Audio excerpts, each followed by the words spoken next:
Thank you. Oh, okay, that's good.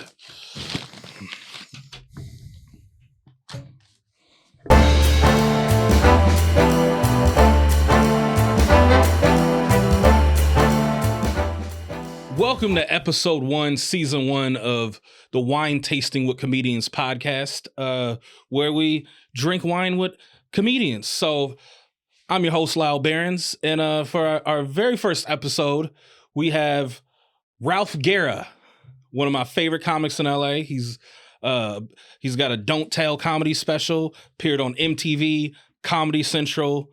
One of my favorite guys. Thank you for joining us. Thank you. Woo! I imagine they're putting in the huge applause, like we're in a live studio audience. I figure it's like we're in a green room. Yeah. Just like the vibes. Yeah, thank you for having me. Yeah, of course. So a thing that we're gonna do every episode, first episode, is I want to get a wine that I feel represents the comedian's personality on stage and off stage. I like that it's bagged too, so we can this is like a reveal. This is fun. Yeah. So with Ralph, like I will say with you is you're definitely on stage and off stage, you're a party starter. Like you make, if a show's kind of tanking, you know how to bring it up. If we're out, because we've partied a few times, you know, you definitely make it a much more fun evening. You're somebody, you're Latino, but you're like white-ish, like Pedro Pascal. You know, so it's like you can like assimilate. So because of that, and you're a very festive man, I got a carbonated Sangiovese. Oh, I've always wanted to try these. I've never tried these yet. What are those called again? The carbonated wines? Carbonated. Yeah. wines? Okay. Yeah. I thought they had like a name for them, or maybe like certain Spanish ones. But like, I've seen those at the wine stores. I've always wanted to try them. Yeah, this is 100% Sangiovese from Stoltman Vineyards. This is from, it says Lompoc, but like we'll just call it the Santa Barbara area. Yeah. It's SoCal. Stockton, California. You're from SoCal. Yep. So okay, I like that we're doing a California wine. This is fun. Yeah. This is a good way to start. What's your experience with wine beyond hanging out with me? Probably kind of just drinking whenever my girlfriend drinks, honestly. I had my first natural wine this year, so that's kind of where I'm at. Love those. Really gotten into Italian reds. Love chillable reds. Yeah, so I'm like I'm kind of, you know, dipping my toes into the bigger world of wine and not just slamming a bottle of $2 Chuck. Yeah, $2 Chuck. You had a bad day or you're a kid, bro. I mean, my mom would freaking just house $2 Chucks. Mine too, man. Mine too. And then I had to like let her know when I got in this world. I'm like, hey, let's step out of the ghetto. Yeah, you know this. Yeah, let's get a $4 Charles. So now we can start with the aromas. Tell me what you get on the nose. It's always my favorite part because it's always the part I pretend like I know what I'm doing. But see, okay, this is the thing with aromas and wine tasting that people not know wine don't get. It's whatever you smell. Yeah, I know. Yeah, it's just I get raspberry. I get oak. Get some cedar.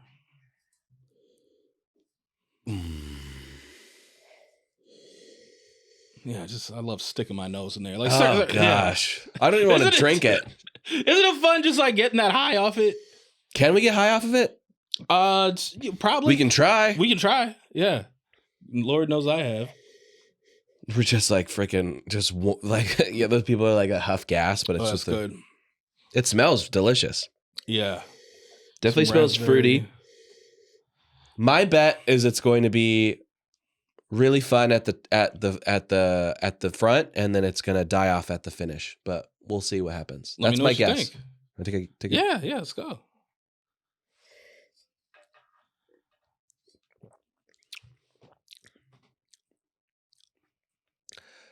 Very drinkable. Yeah. Very fun. This is like summertime. This is you. This is me. This is you. This was a perfect guess. Yeah. It's like looking into a mirror. It's like, is it weird that I'm drinking myself? No, because this is delicious. Isn't it? Isn't Yeah. it? Yeah. I feel so good about myself right now. I like got you to a T. Was this expensive?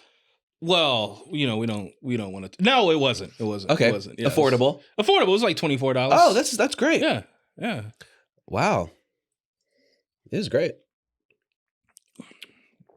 God, yeah, it's fucking good. Well, Sangiovese is like it's often highly acidic and highly tannic, and then the carbonation makes for like a wonderful experience with this. And I feel like the same could be said for your style of comedy. And yeah, I am very acidic. I would say you got like a lot of different things that you can do on stage. Yeah. One thing with wine though is where it's from. Wine is real estate is very important, like the soil, the type of sunlight the grapes get. And I feel like the same can be said for comedy and where we start. So where'd you grow up, Ralph? I grew up down here in Los Angeles, California, by the airport. And yeah, so the soil there, good soil. I ate a lot of roly-polies from that soil. Kids used to pay me $3 a roly-poly. Really? Yeah, that was my first job, was eating roly-polies. You're like the freak show kid? Yeah. They're like, yeah, Ralph, will you eat it? I was like, all right, let's see. I'm backed up.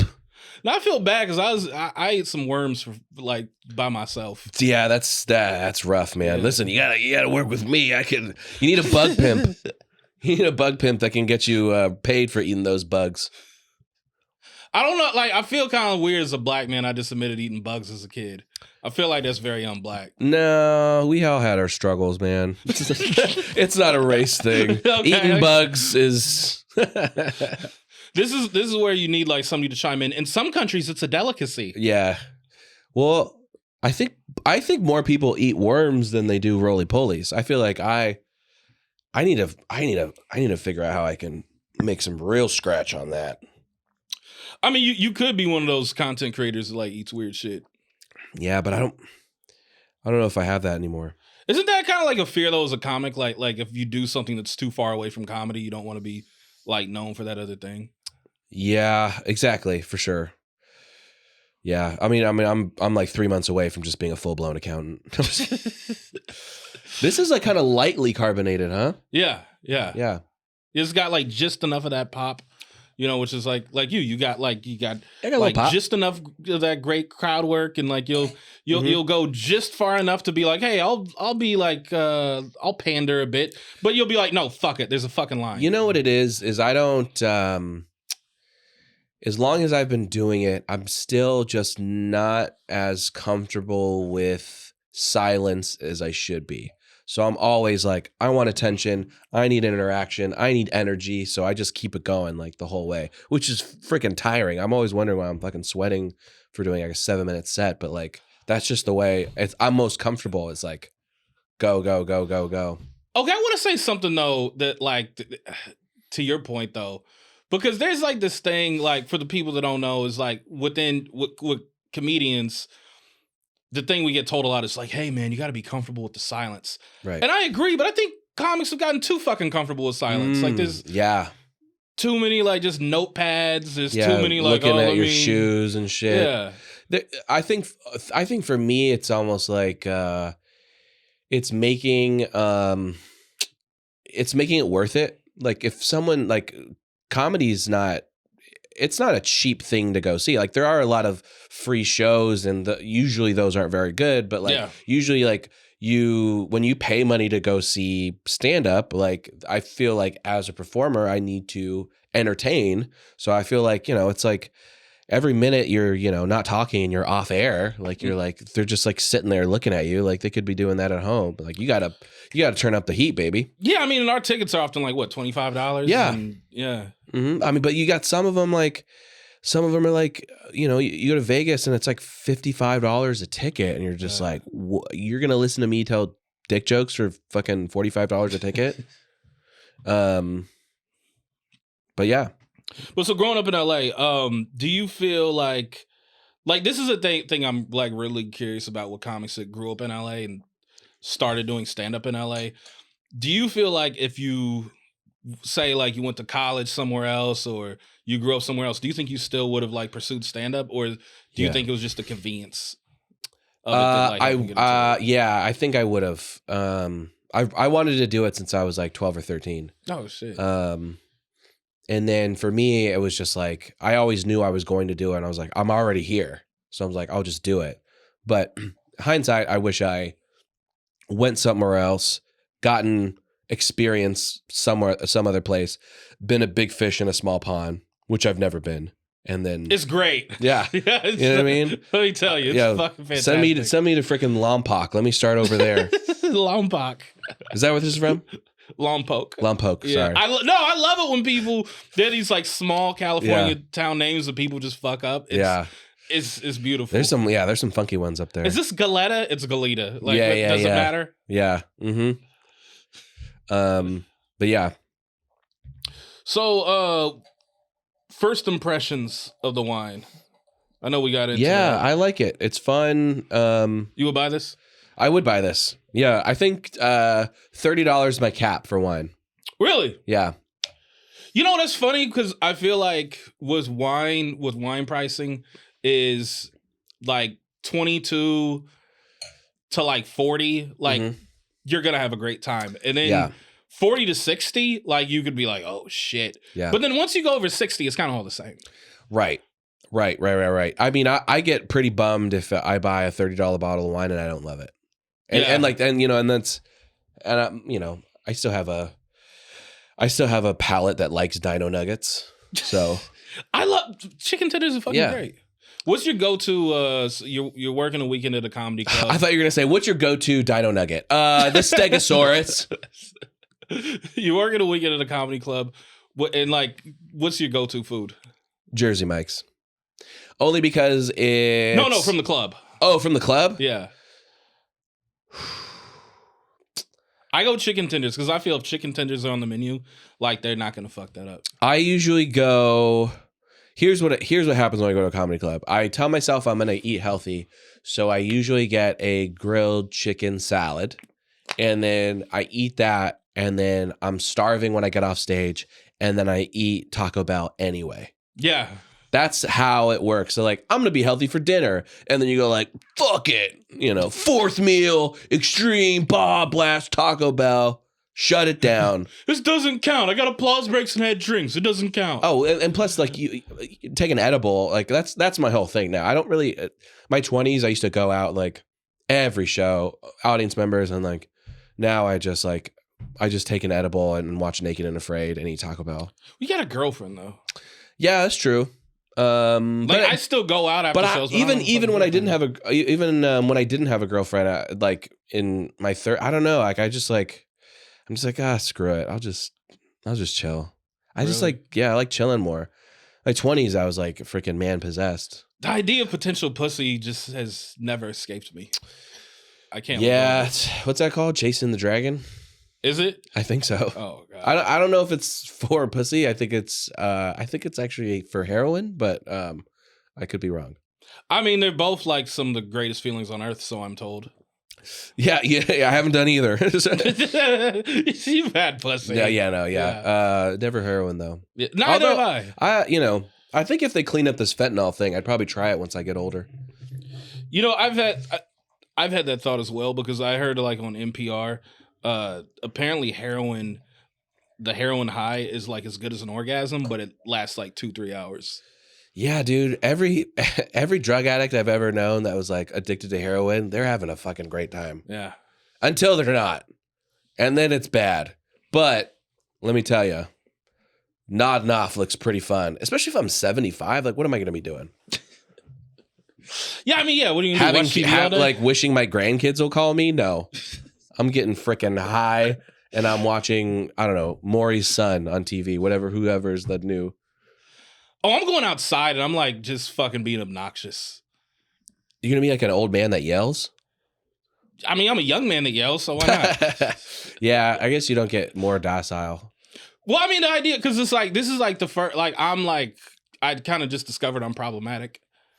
And like I really want to, but it's like I still get enough shame from it. But like if I'm like I'm an old black man, I've been through shit, and then like the entire country gonna be Mexican. Yeah, dude, we're all gonna be looking like Drake in 20 years.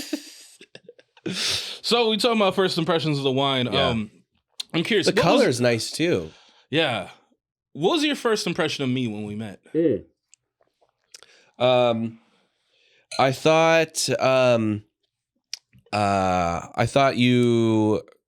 we had like a lot of deep conversation before even we did stand up. We had deep conversations. You met at the Improv. I kind of knew, we met at the Improv, and I kind of knew that you kind of can tell someone's funny, even like you're just having deep conversations. Yeah, and I could just tell like people that like know a lot about life are usually, and if they're a comedian, they're usually very funny. Well, and we weren't doing that thing that comics do, because there's this thing that comics do when they meet each other. And like they haven't heard of each other, or especially if like one comic has heard of the other comic, but the other comic hasn't heard of the other comic. The comic that hasn't been heard of by the other comic, they want to fucking impress them too hard. Yeah, and we're not tryhards. No. The whole like, I just did this and I did this and I'm doing this show. And I worked with. Bro, shut the fuck up, dude. Yeah. I hate green rooms when comics just start like listing off the fucking shit they did, and you did Edinburgh this year. Shut up, bro. Losers. Tell me how you like your eggs. Yeah, I want to know that shit. I'm a poached guy. Whoa. You know what I've been getting into? Hard boiled. I've never been a hard boiled guy, and then I'm like, I fucking love them now. Are you drinking black coffee too? Yeah. Is that how do you know that? Because you're fucking with hard boiled eggs, so I know like you're getting your coffee black. Yeah. It tells me that you're in a certain space in life where you're just like really focused. Yeah. No bullshit. Like you're really entering your I would call it alpha male self-care. Ooh, era. I have been on my self-care shit lately. Yeah, but it's been kind of alpha-ish. Yeah, like I will just like I was at this sounds so fucking like the shit I was making fun of. I was at this festival the other day.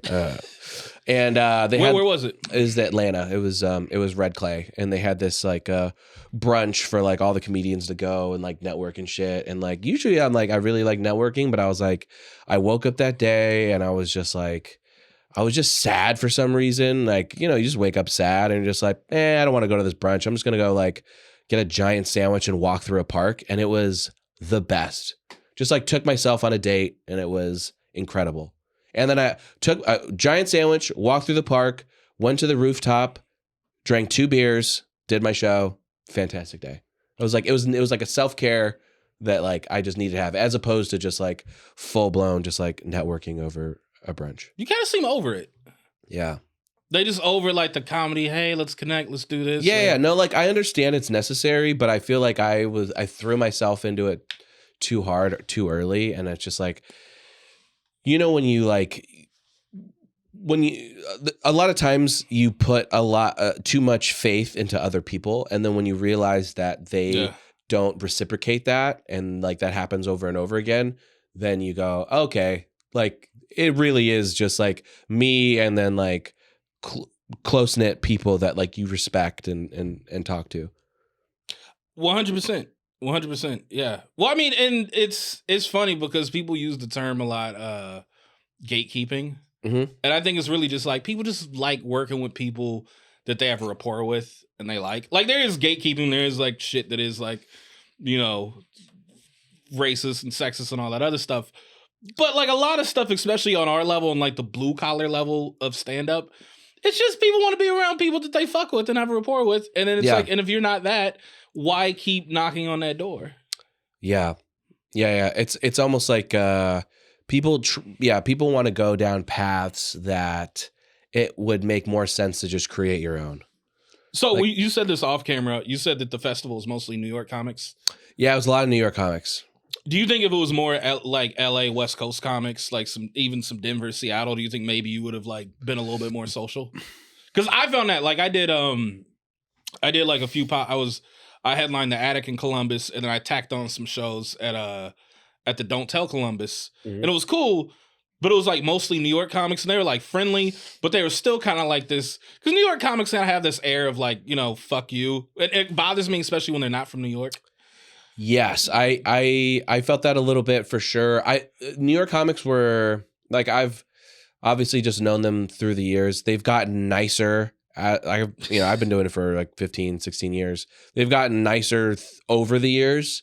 And then now there is definitely a little bit of like, I'm in the top spot. And then you say, you're from LA or whatever. Like there is that feeling of like, I'm better than you. But then when you tell them like, oh, like I'm from LA, and then like, where are you from? Like, oh, I'm from, small town Virginia. Like, yeah. Oh, okay. That makes sense. That's something that bothers me about East Coast people. Is like they'll be like, oh yeah, I got an attitude. I'm from the East Coast, and they'll be like, well, where are you from? Like, I'm from Syracuse. I'm like, no, you're a Connecticut cunt. You're not a New Yorker. Yeah, I'm from Vermont. Like, what? Yeah, like what's the fucking attitude? But then they want to latch on to New York culture. Yeah, you're not you know what I absolutely love, and my girlfriend who's from New York, and so I'm watching a lot of Knicks games, and I absolutely love Knicks fans. Like, I'm so jealous of just how fucking ridiculous they are. Ridiculous. The fuck Reggie Miller chant? Oh my gosh, dude. Just like, Joel Embiid can suck my fucking dick. They were yelling fuck Trae Young, and he's not even in the playoffs. Oh, dude, it's great. I love it. Yeah. I love it. Fuck Trae Young. It's just fantastic. It's like, I love it. I love it. I appreciate the fact that it's like they haven't won a championship since the 70s. And yet they still, because like with the way that the fans are, you would have thought that like Patrick Ewing had like 2 finals MVPs. I know. And I mean, they should have. That team was so good back in the 90s. And, the great Kenny Smith. Kenny Smith, yeah. Gosh, Hakeem Olajuwon, man. People don't talk about that guy enough. That guy's the most skilled center, I think, skilled in the history of the NBA. I feel like when non-American NBA players retire, they kind of just go away. Like, we don't really think about... Like, Jokic is going to be like that. Like, he's going to play his career. Jokic can't wait to get out of the league. He fucking hates it here, and I kind of love it. Those, like, Eastern European dudes that, like, all the chiches... Like, all they want to do is just go and like smoke cigars. And like, they even told Luka, they're like, yo, you're going to be on pace to like beat LeBron's thing. He's like, I'm not staying in the league that long. I was like, I get it, dude. Get your money, get out of there. Open up a freaking, I don't know, what do? They open up like gambling, like / brothels and wherever. And they just. Is that what they do? I don't know. It's like Eastern European. So it's like, they don't have like the same. I don't need to be politically correct. They ain't got like the good shit like France and England. Yeah, like they ain't got good shit like France and England. That's for sure. They don't. It's a sad place. Yeah, it's all gray, and they're just like, I mean, all the women are getting out of there, and they're just like mail order brides, and it's just like, what is going on over there? What do you think that like these guys like Jokic and Luka and them think when they see like our women out here? Because I meet like just regular Eastern European dudes, and they're like, American women, no thank you, they demand too much. Actually, all men that aren't from America are not fans of American women, right? Well, except the British ones. I think they just I feel like if you take an Eastern European dude and you introduce them to like a girl from Silver Lake, I don't think they're gonna get along. Like, I feel like they're going to be like real far apart on that spectrum. Like, why is that? You talk too much and too confidently. What is wrong with you? Why do you give your dog actual food? You should feed your dog bones of people you killed. Why you give your dog actual food? Gosh, I want to see that dating show. We just like match up Eastern European dudes and girls from Silver Lake. Throw some Williamsburg, Brooklyn in there. Yeah. Yeah. Absolutely. That's the same one. Yeah, it's the same one. Yeah. It's the same sort of like coastal. Yeah. Oh, okay, this is something I want to ask you because you travel more than I do. As you travel, do you kind of just feel like, Oh yeah, I get America. Like, has it made you more jaded the more you travel the country? I wouldn't say jaded. I think it definitely opens your eyes more. You go. I think especially in California, New York, I think you're in your bubble, and then you're like, no one in their right mind in California, New York, thought that a guy like Donald Trump would ever be a president. Like, no, there'd be no way at all. But then you go to like Des Moines, Iowa, you go to like places in Alabama and like Kentucky, and you're like, 100% he's going to be president. You're like, yeah, there's two completely different people that live in the United States. They're just opposite sides of the spectrum, and the middle is just, there is none of that. It was funny as dude, we're getting political over wine. I mean, it's Silver Lake. I feel like I'm at a dinner party. That's fucking awesome. Where it's like there's a possibility of some polyamory orgy could happen. Oh yeah. It always gets political, and then I feel like that's like whenever the orgy happens, like once people start getting political, it's like to let everyone know, hey, the orgy's gonna happen in an hour. We're just trying to weed out all the weirdos. Yeah, once they start bringing up like libertarians, like everyone like it's like they start getting wet and hard. We're gonna start fucking soon because Bill brought up freaking politics. And it's like a farm to table orgy. Yeah. I fucking love that. Oh man! All right, you ready for some segments? Sure. Okay, so with wine, certain wines, we just open right away, like an $18, table wine. Mm-hmm. You have it with a pantry pasta on a weeknight. Then certain wines, we age because they'll be better in 10 years. And then certain wines are just so fucking bad, we just like dump it. We're like, how could you make this? Mm-hmm. So I'm gonna ask you some things, and you tell me if you'd be open to it, and you do it right now. Uh-huh. Age it, like maybe one day I'll do it. Right. Or you'll dump it, like you'll never do it. Okay. Yeah. So age it, open it, and what was? Well, this is kind of fucking hard. I'm just gonna ask you some questions now. Sure. Yeah, I probably should. No. I want to do it. So age it is one day. Yeah, maybe. And then dump it never. And then drink it. Like, drink do it right now. Pop it. Yeah. Okay. Got it. All right. Do you have brothers? I have one brother. Okay. All right. Could you smash a girl that your brother also smashed? Yes. Batty. Yeah. Yeah, sure. Absolutely. Really? Yeah. You could be Eskimo brothers with your brother. Yeah. I think that would make us... You got to be closer to the Eskimo brothers if it's your actual brother. But yeah. Yeah, I would. Okay. Yeah, I don't think that's anything weird. I think if it's all, game on. If he doesn't care, I don't care. What if he told you like, hey, wait, is he older brother? He's older. He's 2 years older. Oh yeah, he probably doesn't give a fuck. But like, let's say he was like, hey, dude, that's like one of my Hall of Fame jerseys. Yeah. Like, franchise player, I retired the number. Yeah. Like, if he didn't want me to do it, then no, I wouldn't do it. Okay. Yeah. Yeah. I wouldn't make it. I wouldn't want to make Thanksgivings weird forever. Okay. Could you date a girl? Oh, should I? I have questions too. Should I go? Oh, I'm going first, and then you. Okay.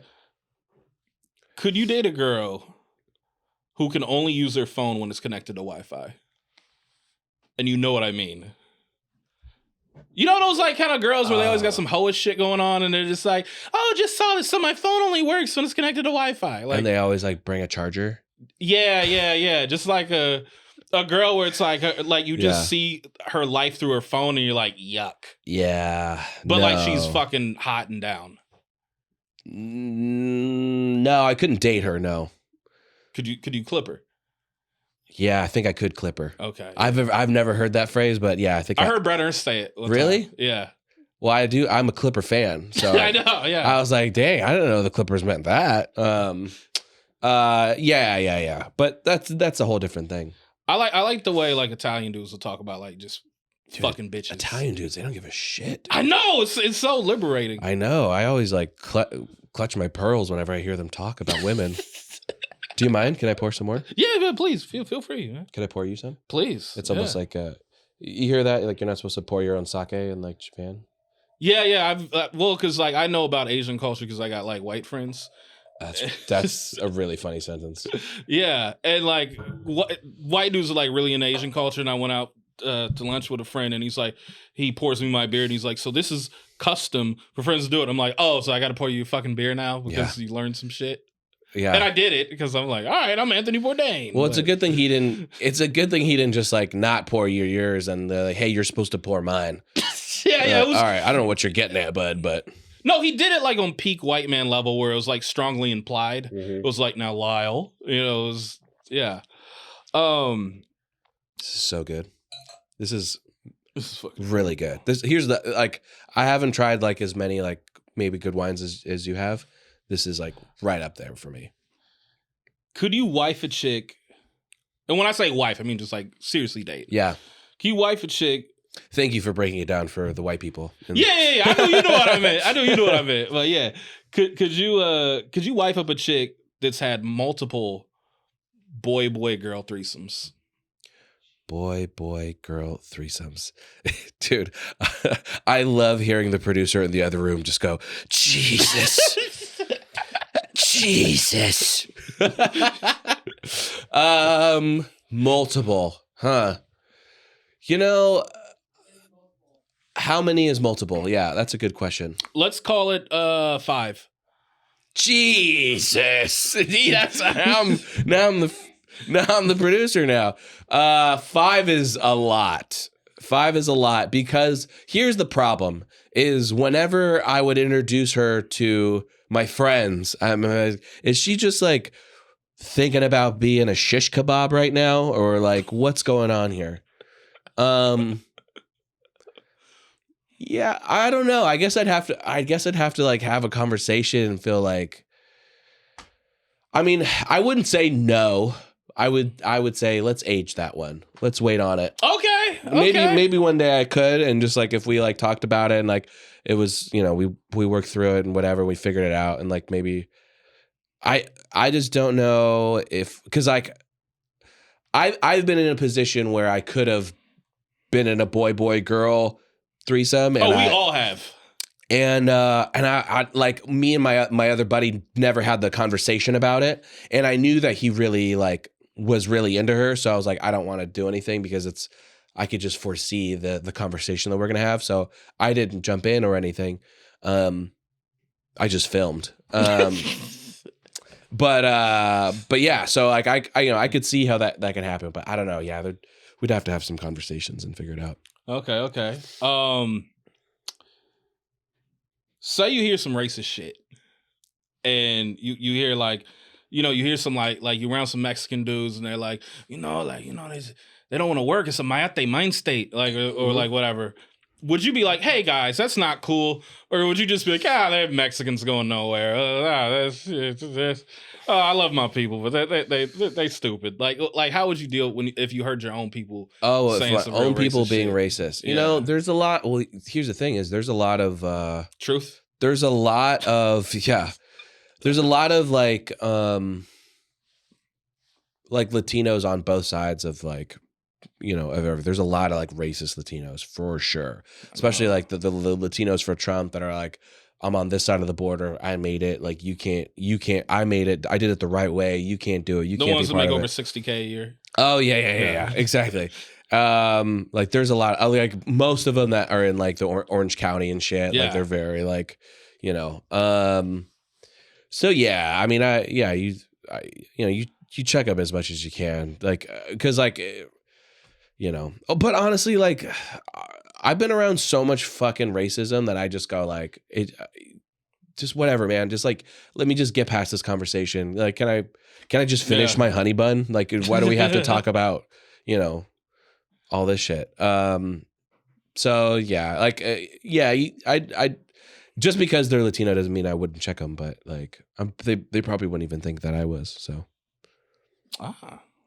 that's a good answer. Mm-hmm. Because it like takes you off the hook. I know. If there's like Mexicans being racist, I'm just like, they sure are, huh? It's just like, bro, I'm just an enigma. I just go wherever I want. What would you do to a promoter that told you just straight up, that didn't make, because we've like had like clubs and promoters like be like, oh, well, see, you're gonna get paid in installments, or like, well, so what happened was they didn't sell enough and whatever. But then we've had like, and I've never had this. Have you ever had somebody just like, oh, say you have a promoter that's just like, yeah, I'm not gonna pay you what I said. And you're there, and like, let's say you're like 40 miles outside of LA. And let's say you're significantly bigger and stronger than said promoter. What would you do? And you're with your opener who's driving. Okay. They're significantly smaller, and they said they don't want to pay me. They're like, yeah, they don't want to pay you. All right. So what I'm doing is I'm very quickly scanning the room.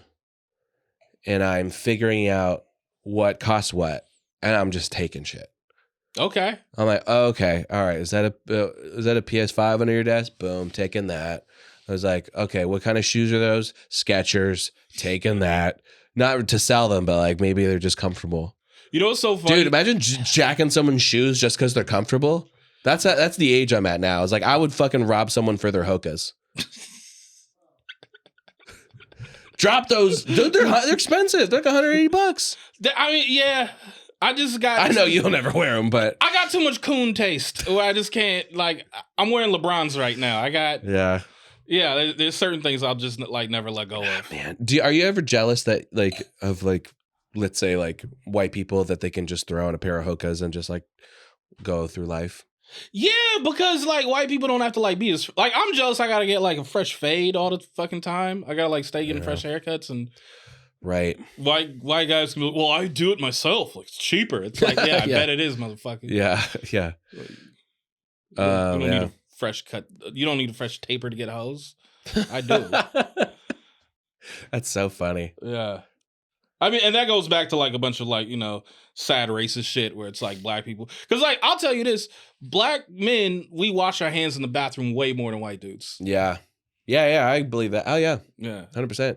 Oh, you know what has happened though? I have been at a comedy club. I was at the DC Comedy Loft. I don't give a shit. Yeah, let's go. And I was opening for my buddy Sam Comro, and so I'm on stage. I'm having like I love DC, like the whole DMV area. Really fun crowd. Like you get like the most diverse audience. You get white people, black people, you get South Asian, you get everybody. Like they're just having such a good time. They're all like aligned the same way. Like everyone's big laughers. And I was having such a freaking great set.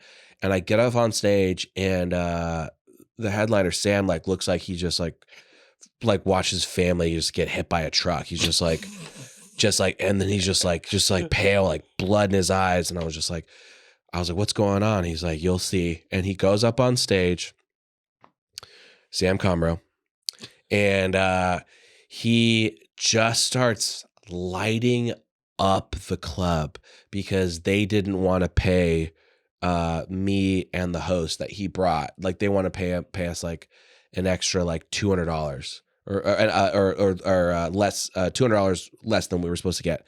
And then he was basically like screaming at him. I had no idea this was going on. I'm like on stage, like, being silly. And he's just like screaming at him backstage. He's like, I'm not going on the fucking stage then. And this and this. And I'm like, yeah, you are. And this and this.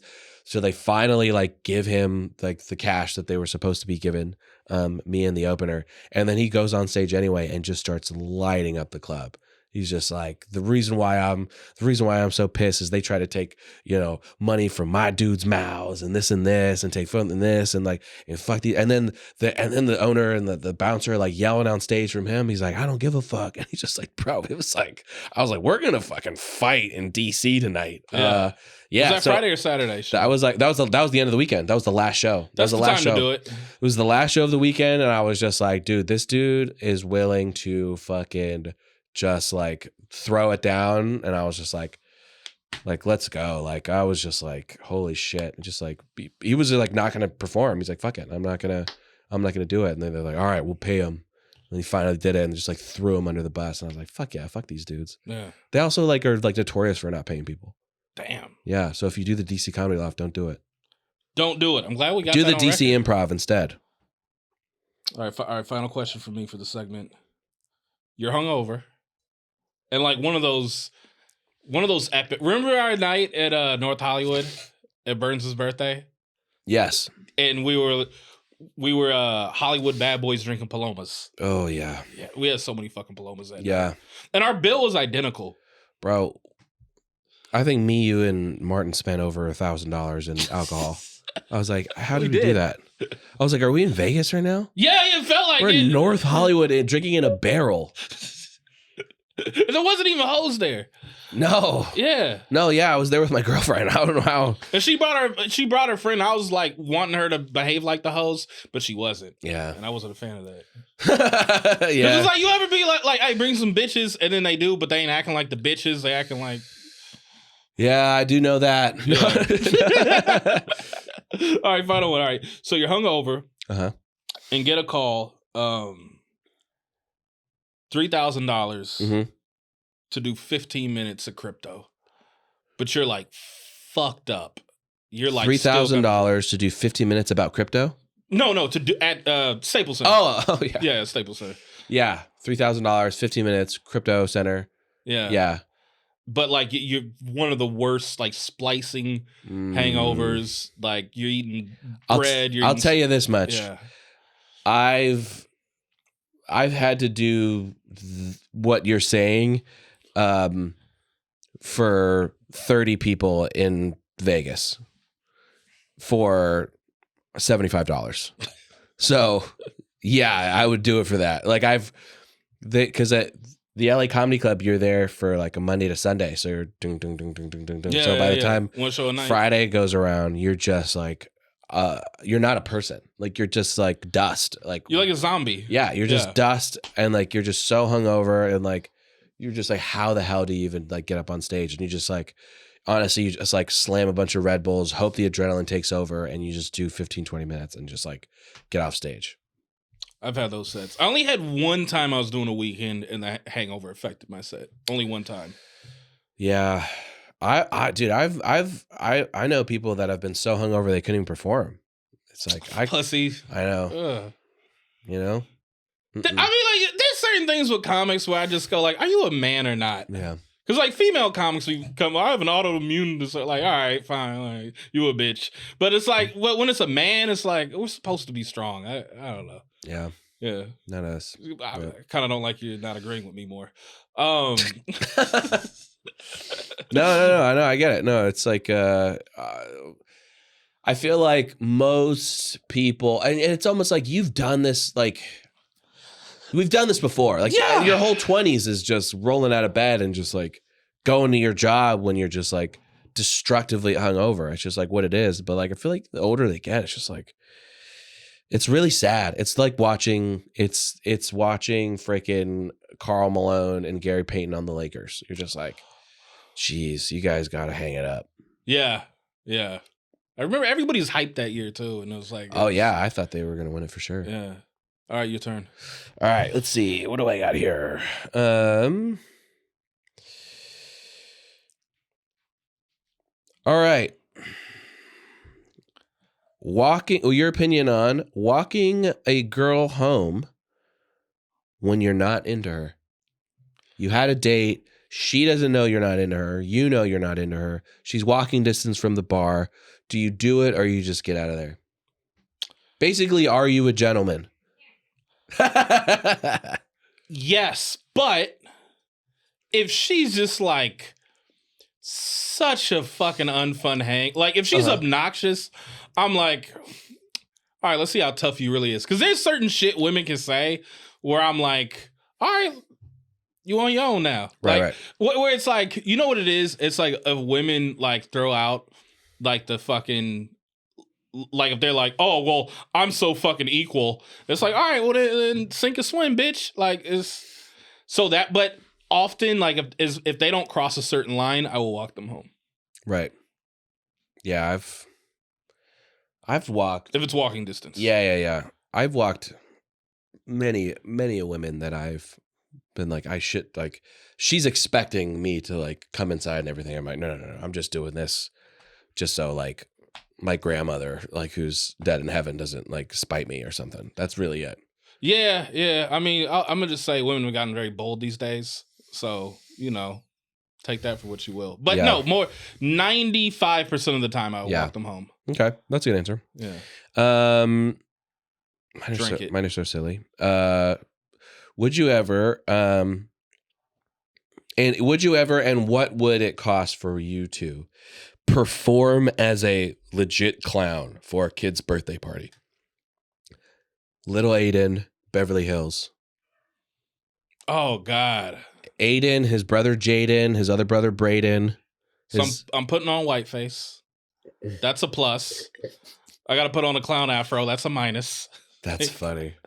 Whiteface is a plus. Is really funny. Yeah. I get to do a little reverse minstrel. I'm not against that. Pretty funny. Yeah. I get to coon for the Beverly Hills Whites. All right. God, I hate saying this song. It'd be 10 grand. Yeah. 10's like the right. Like 5 is still like just like, nah, man. And then like 8, it's like, man, you might as well just make it 10. If 10, I'll be like, I mean, ain't nobody recording this, right? Yeah. But then I say that out loud, and then I feel like, because I kind of I grew up in an overly masculine community, so I kind of live my life like my niggas is always watching me on the screen somewhere. Like, oh, Lyle going out like a bitch, and I can never let go of that, and that's why I have a lot of the problems that I have in my life. And there's a part of me that'd be like, so if you would do that for 10 grand with no cameras, what would you do for 20 grand? That's really and there's that. That's a really funny therapy session. Yeah. Where your therapist is just trying to let you know, like, they're not around you anymore. I mean, yeah, and I don't fuck with therapy, but yeah. Yeah. It's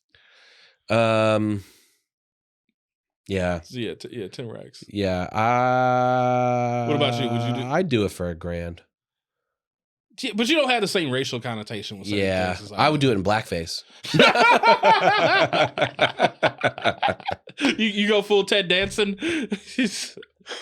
Oh shit! What did he do it for again? It was like a charity, and he did it when Whoopi was his girlfriend. Jesus. I know. No, it's. I mean, yeah, it's the whole fucking outfit and everything is just so degrading or whatever. But like, couple grand's a couple grand. Ooh, okay. Cuddle a one-night stand. Absolutely.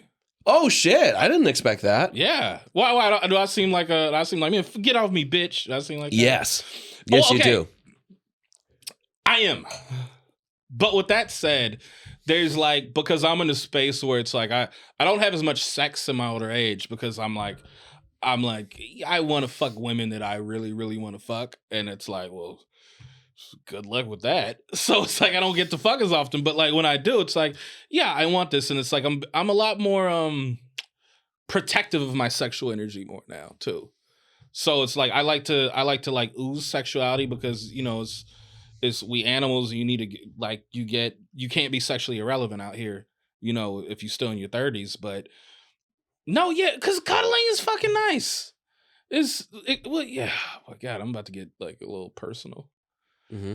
But there's a thing that I think happens where it's like if you don't cuddle enough and you don't have enough intimacy with somebody, where you can get like a little weird. Like I did a show, and I'm not gonna say the guy's name because he's irrelevant. But there's this comic, and he was going up, and he was just super touchy with everybody. Like he was like Bill Jasterson.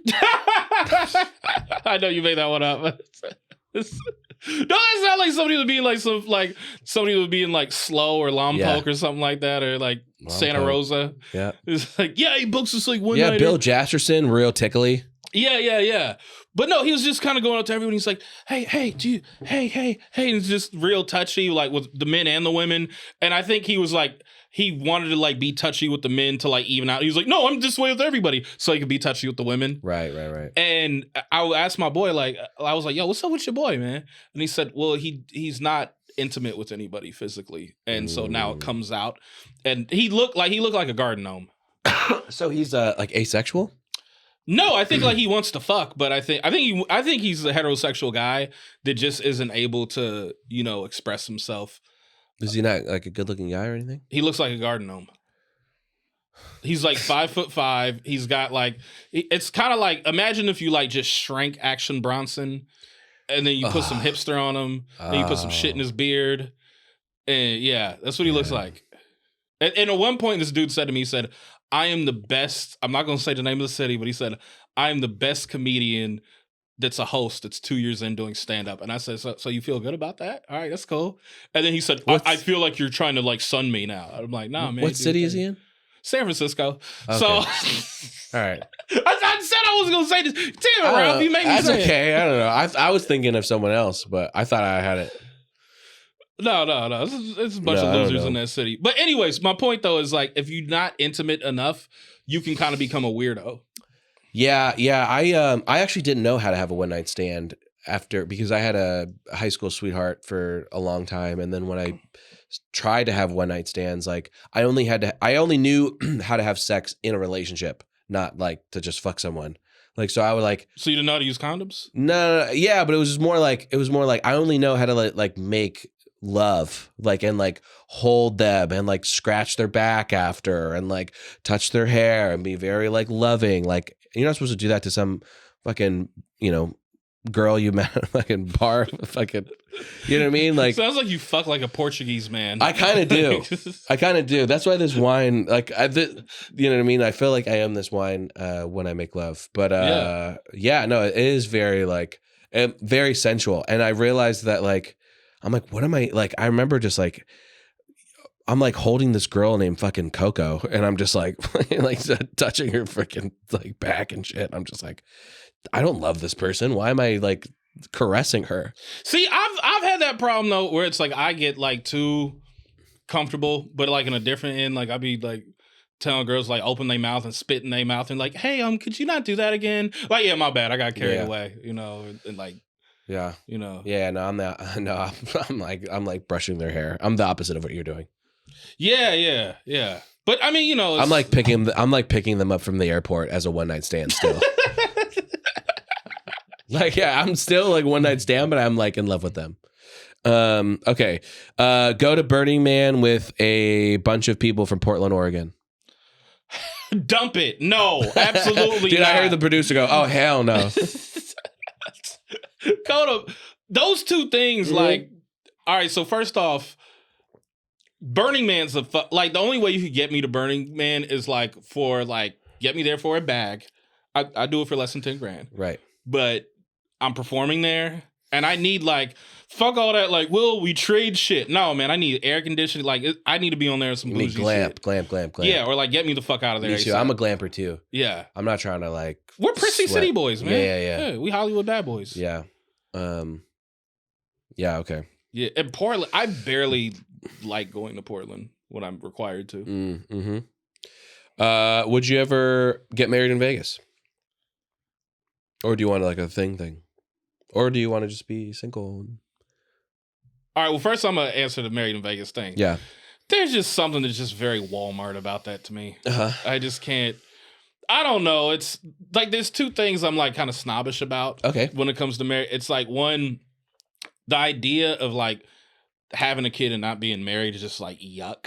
Uh-huh. I'm like, I can't be one of those people. And then the idea of like doing it in Vegas, it's like, well, we might as well just not do it at all. Right. Yeah, that makes sense. Yeah. That's a good answer.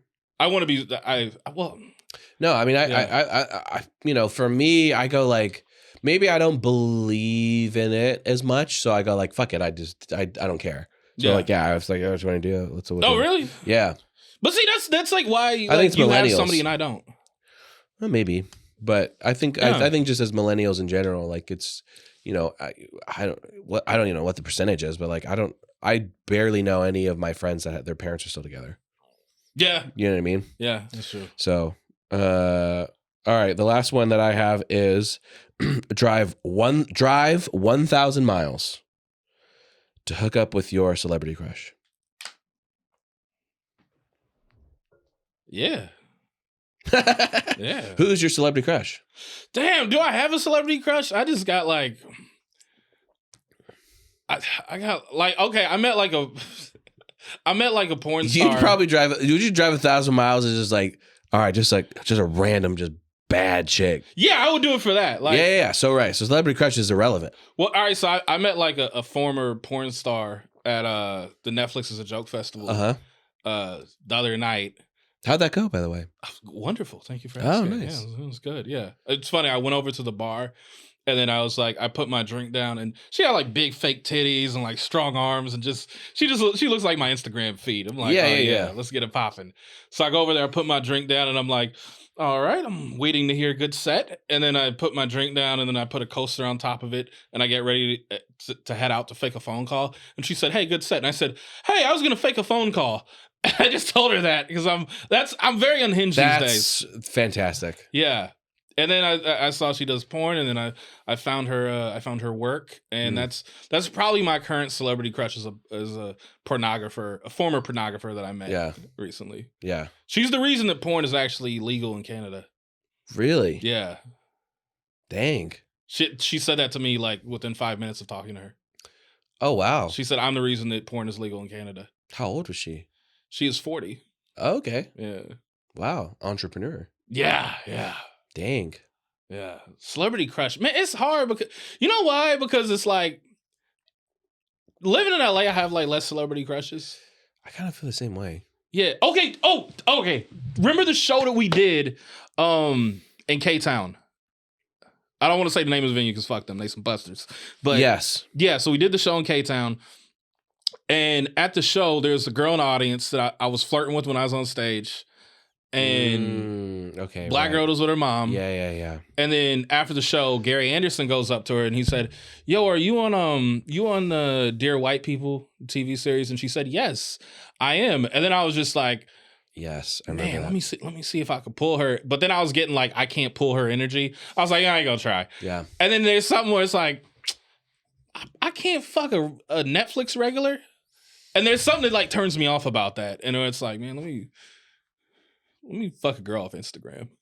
Yeah. Like a girl with like 10,000 followers is like my new celebrity crush now. Right. Like attainable. Yeah. Attainable fame. But she still like thinks she's the shit because like she's got 10,000 followers and she goes to the gym and she got a fat ass and you know. Yeah. Do I say like let me ask you, do I seem more horny than like normal? Yes. Yeah. Yeah, you do. I don't know if that's the wine or if it's you. Maybe it's the wine. I feel like it's me. All right, so let's get to notes and news. So as you drink this, what are the notes you're getting now that you've had some time with this? I'm getting notes of horniness. A little bit of anti-Semitism.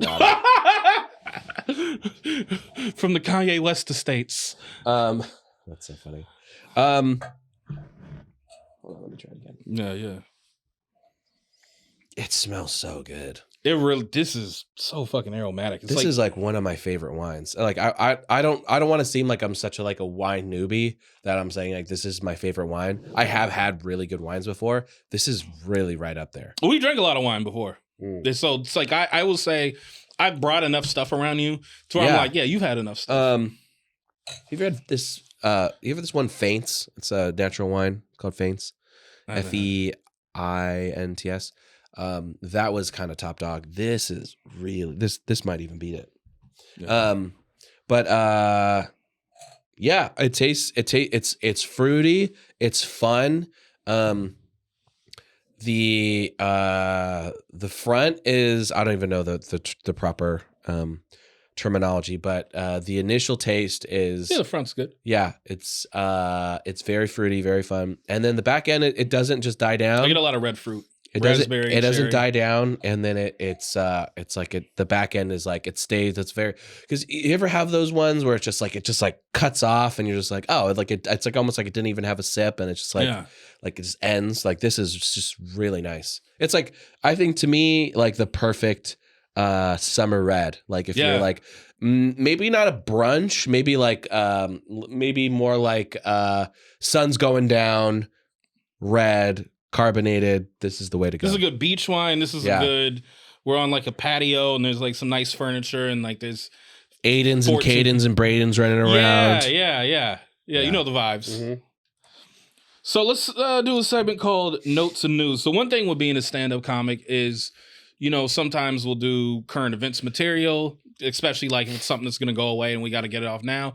And then there's certain stuff that like, you know, we can't necessarily find a way, we can't find the humor in it, but just our comedian brain is like, we're just fascinated with it. It lives in our head rent-free. So we'll do some stories, some news items. So I have one. Mm-hmm.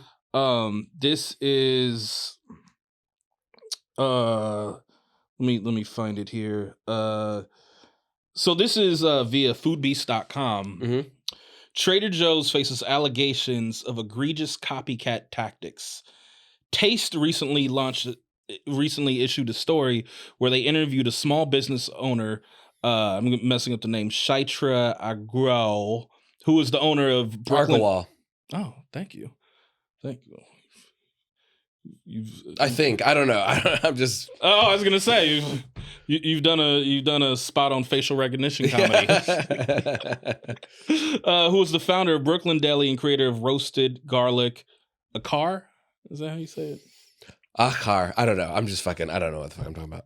Yeah, I know that. So she noted that Trader Joe's reached out to her with interest to bring her roasted garlic akar to their store shelves. And weirdly, after 6 months, Trader Joe's ghosted her and happened to release their very own Indian-style garlic achar. She couldn't help but feel exploited, particularly because of the way Trader Joe's spelled akar. Trader Joe's remains silent on its private labeling practices, leaving us in the dark about the true events. So that's something that stayed with me because, you know, Trader Joe's staff, like for the most part, they're like, you know, they're pretty nice. I love Trader Joe's, dude. Yeah, same. Bro, same. First of all, the most beautiful people on the planet. Yeah. You think Trader Joe's got badder bitches than Whole Foods? Because Whole Foods, you got some nice asses at Whole Foods. I'm gonna say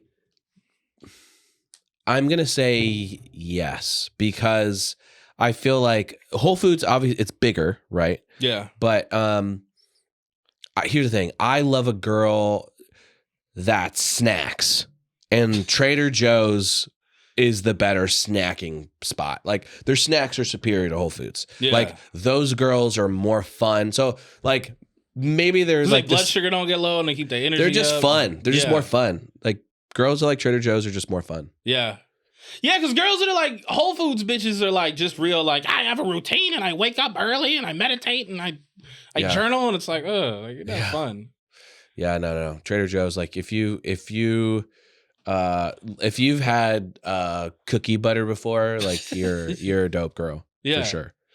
But that's something that's like been staying with me rent free because it's like Trader Joe's presents themselves as this like, you know, like, no, we're gonna take over. And it's like, yo, they do some nasty shit. And it's got me thinking it's like Trader, more like traitor. Yo, you know what's funny is I met this old black man that was this was back in the 90s, and he was like really convinced that the reason the prices were so low is that like they were originally slave traders. And that's what he was like, that's what the ships is about. And he was like really serious. Oh my God. Yeah. I'd never even thought about that. Yeah. Well, you know. I don't know enough about Trader Joe's to refute that either. So I'm like, maybe this guy's onto something. And maybe we need to bring down Trader Joe's. But like there's something to that though, where it's like, cause they have like really good prices. You know. They're cheap. But it's like, okay, but at what cost? It's like some people got to get fucked over. Right. So yeah, I see what you're saying. So they license they find a really good tasting product that has no shot at being in a big box store. So they go, hey, you can go in Trader Joe's. You're not going to get what, you know, Ralph's or Vaughn's or fucking whatever, Pavilions or Safeway, any of those places are going to give you. So we'll give you like half of that. Get your stuff on our shelves, which is like, but I feel like the thing about Trader Joe's too is like everything that's on their shelf is getting bought. Yeah. Like everything that's on their shelf is getting bought. Like they don't have like like parts in like grocery stores where no one buys any of it. You're like, oh fucking, why is no one buying the Jesus candles? Like, you know what I mean? Like they don't, everything they have, their shelf, I buy their scented candles. Their shelf space is top real estate. So, but if they're taking this person's recipe, then yeah, that's pretty fucking brutal. Yeah. I mean, it doesn't turn me off enough to be like, well, I can't shop with them because I'm like, I watch too much of The Wire. The game is the game. Yeah. Like, it is what it is. Yeah. I mean, if we're stopping, you know, if we're trying to have any morality with any type of, you know, corporation or whatever, we're just not going to eat. Yeah, right. We're gonna have to like farm out. We're not gonna eat. We're gonna be naked. We're not gonna have iPhones. We're not gonna have anything. We're gonna be naked and afraid. Yeah, like what you watching. Yeah. It's a great show. Yeah. So, what is your? Is there like a story that's been in the news? I just can't get over Kendrick and Drake, man. Let's get into it. I can't get out of it. They made me miss like the first few games of the playoffs, bro. I'm just so locked in. I'm like 2 a.m. on Twitter in these freaking rabbit holes, bro. Yeah. Like, Kendrick is so, like, he puts out this shit that you're just like, it's so cerebral and it's so like, what do you know, dude? And then the fact that Drake is like rapping to defend tells me that it's true. You know what I mean? Like, no one raps to defend things.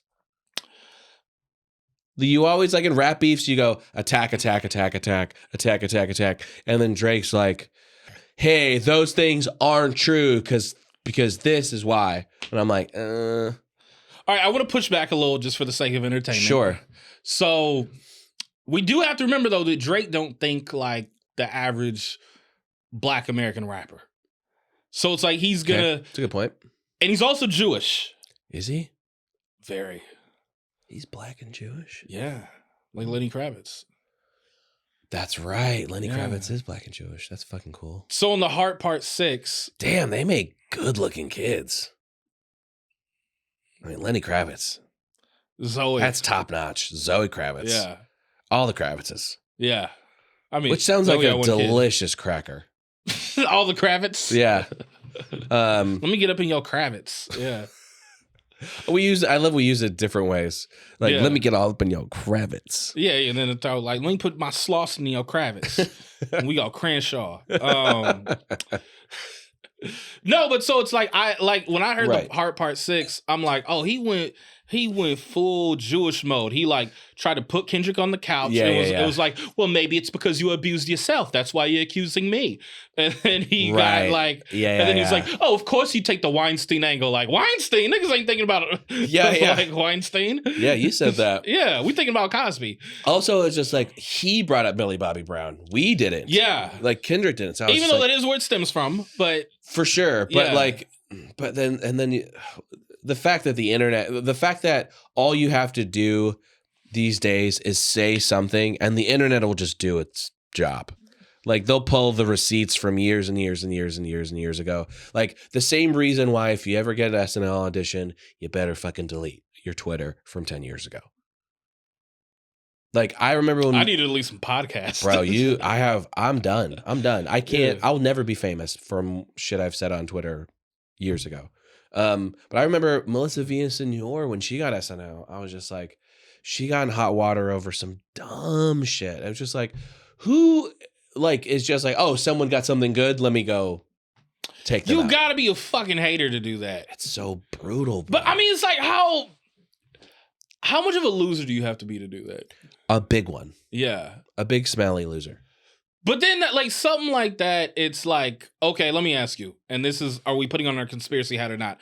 So when somebody, like, gets SNL and, like, there's somebody reading Deadline and being like, oh, okay, you got this shit. Do you think it's somebody that's, like, with just too much time on their hands or some weirdo comedy blogger? Or do you think it's, like, some powers that be that's like, all right, let me disrupt something? I hope it's just a comedy blogger. Yeah. Because other than that, like, I don't know, it would be too, like, if we're getting that deep, then we'd be in trouble, like, just the comedy in general. But yeah, I hope it's just some comedy blog. Honestly, it probably is.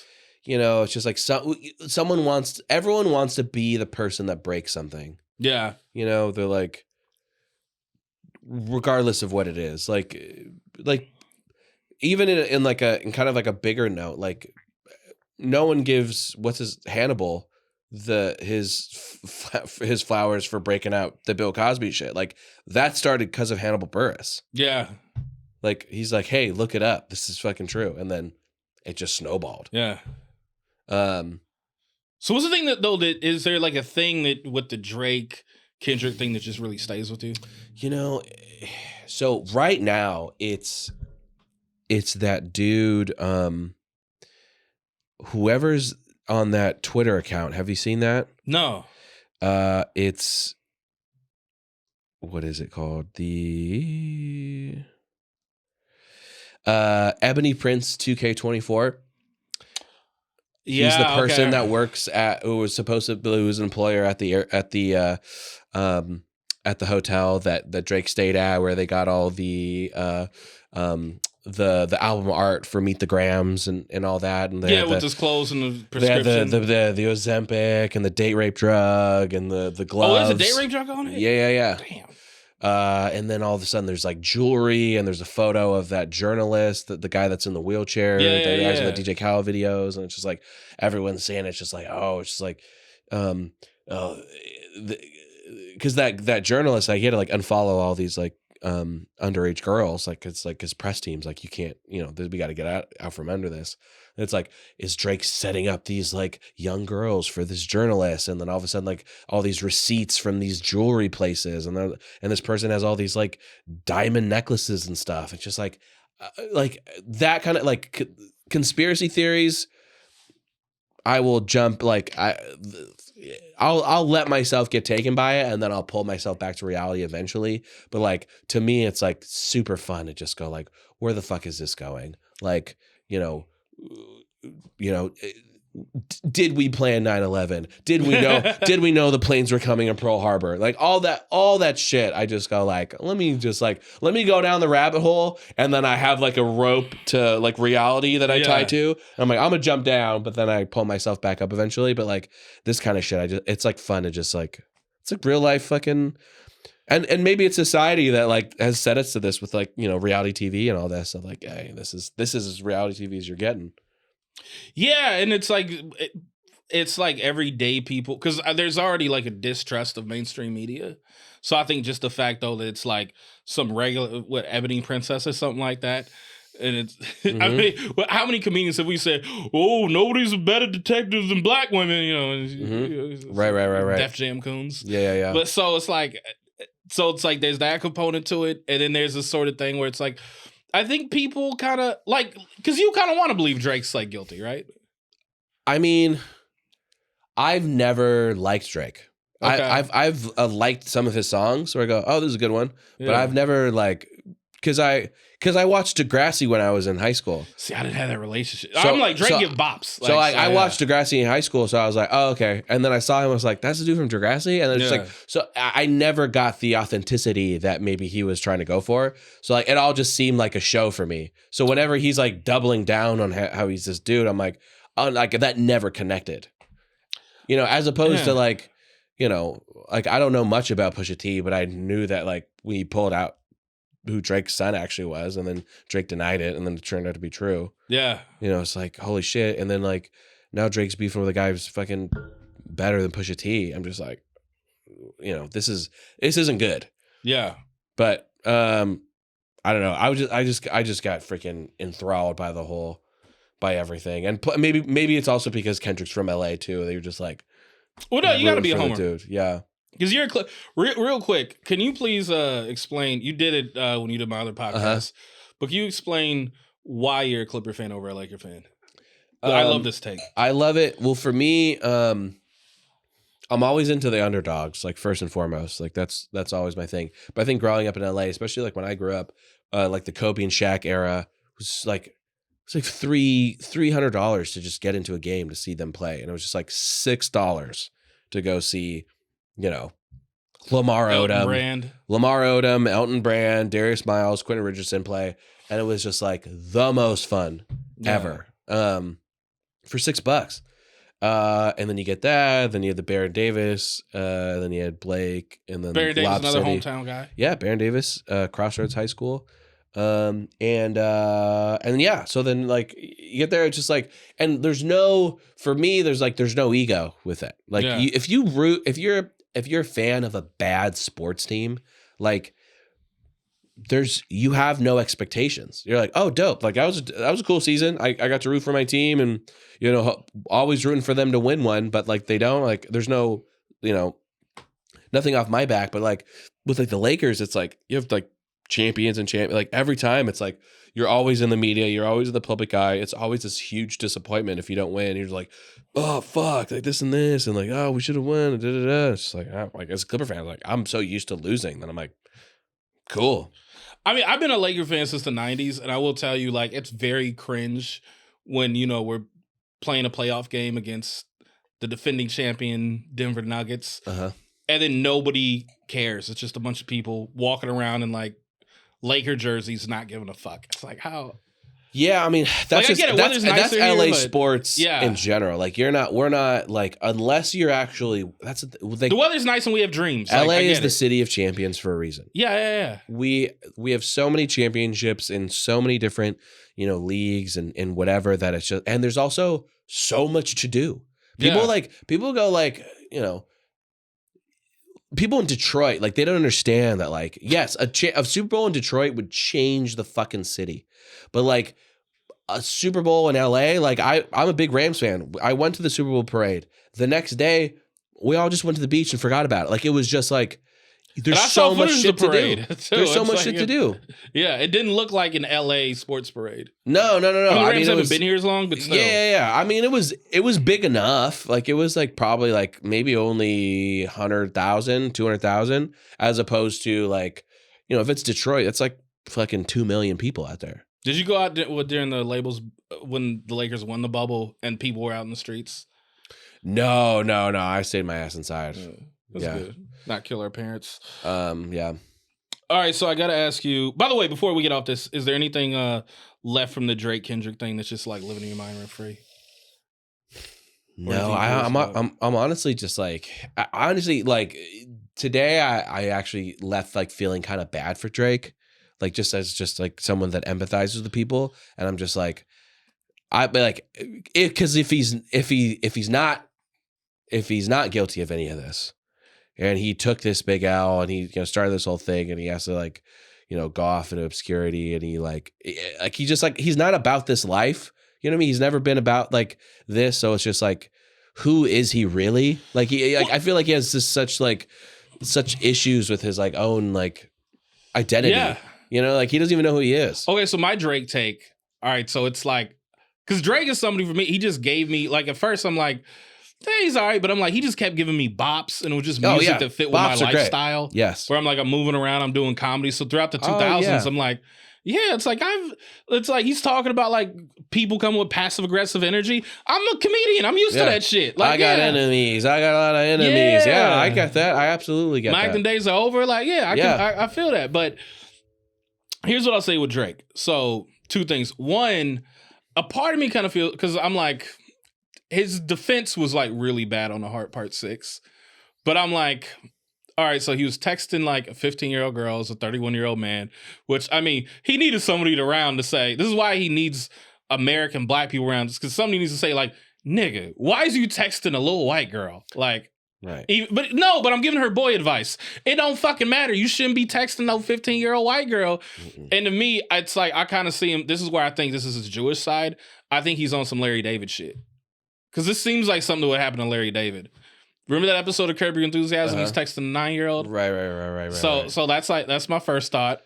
Then with Drake, as far as being about that life, like, so, you heard about Drake's security guard getting shot outside Drake's Toronto spot. A week before that, the Weeknd's manager, Cash XO, his security guard got shot in LA. So, and then I saw like a little piece together YouTube video, and there was like enough stuff that other artists were saying where it's like, yo, Drake is kind of like fancies himself like a little mini mob boss of Toronto and being in some underworld shit. And I think like I just think with Drake, one thing just led to another, and it's like, how the fuck are my security guards getting shot and people think I like little girls? And I think he's guilty of not keeping his house in order and just letting shit spiral out. Yeah, I could see that. Yeah. Yeah. I can absolutely see that. Yeah. I'm not like, as far as him with the younger, I mean, there's not enough evidence for me to be like, I'm not like, oh, he's clearly a pedophile. I just go like, he's making bad decisions. That I know for sure. Yeah. Like you don't know for sure until you know for sure. Yeah. Because you really have to give. I'm not part of that culture that's just gonna throw him under the fire. Just throw him under the fire. Yeah.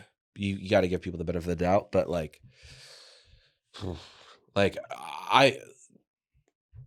I would never. Like, even if I was like a really like a top huge rapper, I would never.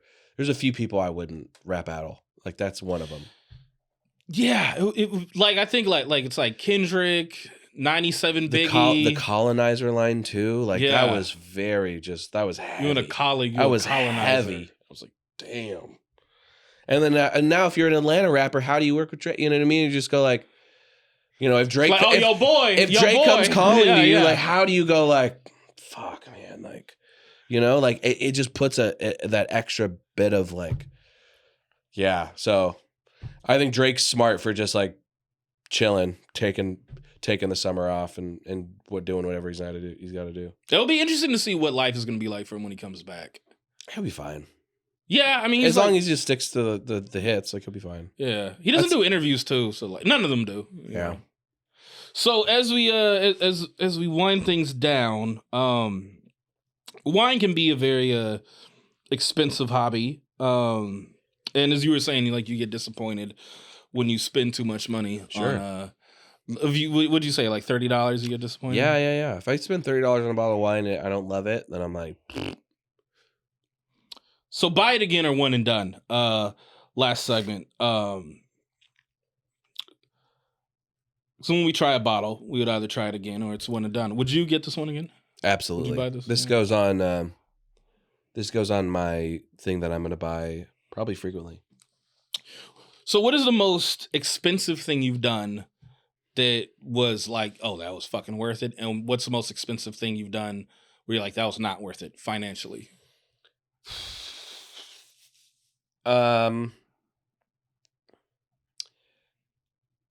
Most expensive thing that I've bought that was worth it was probably I had a classic car for a while. Oh shit. And that was like, for some reason you get these things, these inanimate objects that you just fall in love with, and just like it's almost like you throw like $1,300 into this, and it's like when you throw $1,300 into it, it doesn't like weigh into like what actually $1,300 is and like how much it could actually like what it actually does, like because you're just so like locked into it, and because of that, like, and you're driving around this like classic car or whatever, and like for me, like that was kind of worth it because I was like, I only get that kind of experience kind of like maybe once or twice in my life where I like get something I've always wanted and like just like drive around and like look at it and oogle it and sit in it and smell it and all that. So that was something where I was just like, I spent like way too much money into it. Probably drove it like 200 miles, maybe, like just like driving around town. That was it, like nothing crazy. So definitely not worth the investment, but something like the investment of like having a fun life. I'm sure you got pictures with it. Yeah, exactly. And then not worth it was probably any time I've went to Disneyland. I mean, it's always like, oh shit, I've been like when I was a kid, I went to Disneyland. I didn't like it, and then as an adult, I would go like a little bit more. I'd like date people and like we'd go, and it was kind of fun. And then you realize you're like, yo, I just spent this amount of money, X amount of dollars on this. I spent fucking $35 on corn dogs, and you're just like, what? And then you're just like, I went on 4 rides. I got real sweaty and I got like really bad plantar fasciitis. Like, I'm just like, I blew my mind. Yeah. So yeah, What about with time? Where you're like, oh, I've given a lot of time to this and it was worth it, and where it wasn't worth it. Because to me, those are the two. It's like we care about money, but then also time. Dang, time. That's a good one. I'll tell you while you think about that. I'll tell you, like when it comes to time, is one thing I will gladly. I don't like just giving up time, so it's like I will give up money in order to save time. Me too. So I'm like, oh, if it's quicker to just fucking take an Uber, like to get out the airport instead of doing this weird bus shuttle thing, I'm doing it. Yeah, I agree. I agree with that. I'm actually right there with you. Actually, with that, I will, like, even just leaving Atlanta the other day, I was just like, all right, well, I could do 2 hours to go on the MARTA and go to this and get in the airport, and it's going to be, $5 or whatever. Or I could spend $25 and just go straight. It's like, I think it's like an older thing too. And it's just like, and for me, it's also with like concerts too. Like, or I like, it's, you know what it is? It's time is also comfort. Yeah. Right. So I think comfort is a thing where I will spend money for comfort. I'll go to a concert. Like, I want a chair. You know what I mean? Like when I was a teenager and I was like at a concert, so I was in the pit or whatever. I'd look at people, I'd make fun of them, like, oh, look at them, motherfuckers are just sitting up there. And now I'm like, I want to be sitting up there. Like I don't need to be like standing for 4 hours, having people bump into me, like none of that shit. Like, not every song is a jump up and down song. No, I'm sitting and then I'll stand a little bit and then I'll sit again. I'll tell you one thing that I like will splurge on is I love a good airport lounge. We got some time to kill. The airport lounge in Pittsburgh, PA went in there and it was incredible because on one screen they had CNN and on another screen they had Fox News. It was fucking crazy. Dude, they the card for Amex, I have to get I had the platinum card for Delta. I can't go into a Delta club anymore. I have to get the purple card. I have to get the top of the top. And I'm just like, I keep doing brutal. Brutal. Alaska doesn't, if you get first class, Alaska Airlines doesn't let you go in the lounge anymore. You got to have one of their cards or pay $50. Or pay $50? Yeah. But you can still pay $50 though. I'll fucking pay $50. Me too. Yeah. Me too. Totally worth it. If you haven't ever been to an airport lounge where you can just pay whatever, like, just do it. It's absolutely worth it. Like, especially if you have a long layover. Yeah, yeah. I've mistaken a 7 a.m. flight for a 7 p.m. flight. Or a 7 p.m. flight for a 7 a.m. flight. So I showed up at the airport at 7 a.m.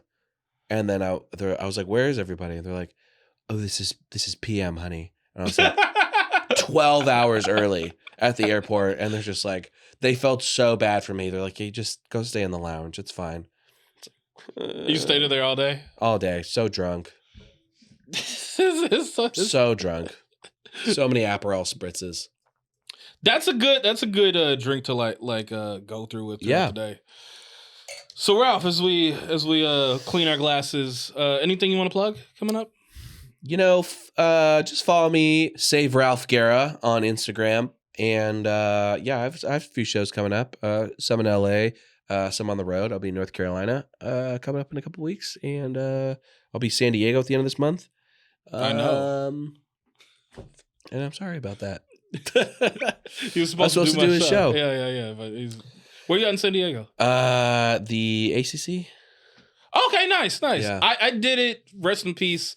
Charlie Murphy left behind some stuff in his tour rider, and I got to drink some of Charlie Murphy's whiskey. Oh, hell yeah. It was 2014 to 2015. Oh, fuck yeah. Good times. I'm in Seattle this upcoming weekend, Club Comedy. Oh, hell yeah. Yeah, should be cool. Yeah. Very cool. Man, thank you. All right. It's a good first episode. Yeah. Yeah. I think we got some nice... Yeah. Yeah, God. I kind of want to get fucked up now.